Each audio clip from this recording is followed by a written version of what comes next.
লাখো শহীদের রক্তের বিনিময়ে আমরা স্বাধীনতা পেয়েছি।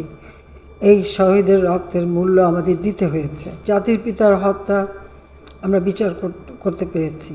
আমার মনে হয় এর থেকে বড় পাওয়া বাঙালির জন্য আর কিছু না। মানুষ যাতে ন্যায় পায়, সেই ন্যায় বিচারের পথটা আমরা সহজ করে দিয়েছিলাম। জনগণ একটু আরামে থাকবে, জনগণ একটু ভালো থাকবে, জনগণ একটু সুস্থভাবে চলবে। প্রতিটি জায়গায় আগুন দিয়ে পোড়ানো, এটা কোন ধরনের আন্দোলন? আর সেই সাথে আজকে কত মানুষের জীবন গেছে। শুধু হত্যা না, কীরকম বিভৎস দৃশ্য আপনারা দেখেন, যে হত্যা করে তাকে ঝুলিয়ে রাখা হলো, পা বেঁধে উপর দিকে মাথা নিচু করে। একটা কোটার আন্দোলনের নাম দিয়ে এইভাবে একটা নাশকতা করা, এটা তো জঙ্গিবাদী কর্মকাণ্ড পরিচালনা করা। তাদের যেটা দাবি, কারণ এটা সরকার পক্ষ থেকে আপত্তি না জানালে যেটা দাবি সেটা এসে যাবে, সেটা আমি বললাম যে আপনারা হতাশ হবেন না।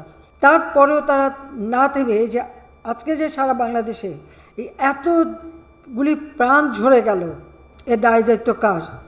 একটা জিনিস গেলে আবার গড়ে তোলা যায়, কিন্তু একটা জীবন গেলে, প্রাণ গেলে তো আর ফিরে পাওয়া যায় না।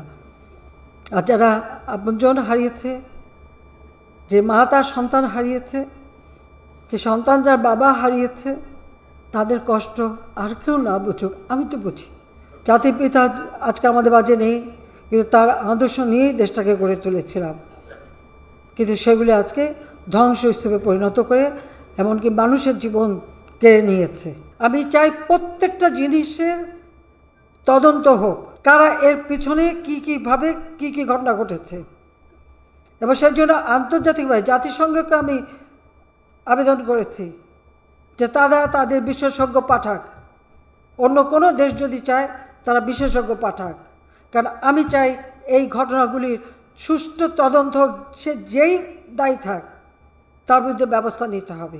জঙ্গিবাদ, সন্ত্রাসের স্থান বাংলাদেশে হতে পারে না।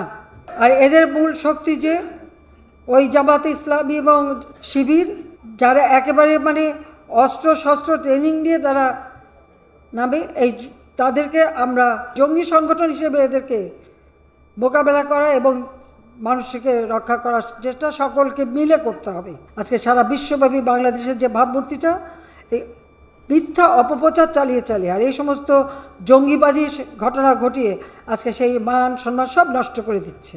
তো এটার বিচার আমি জনগণের কাছেই দিচ্ছি। এই শোকের মাসে মানুষের সেবা করে, মানুষের পাশে দাঁড়িয়েই জাতির পিতার যে আদর্শ লক্ষ্য সেটাই বাস্তবায়ন করতে হবে। কারণ তিনি আমাদের রক্ত দিয়ে গেছে, তিনি কিছু নিয়ে যাননি, কিন্তু যে আদর্শ নিয়ে তিনি এই দেশ স্বাধীন করেছেন সেটাই আমরা বাস্তবায়ন করব, এটাই আমাদের প্রতিজ্ঞা।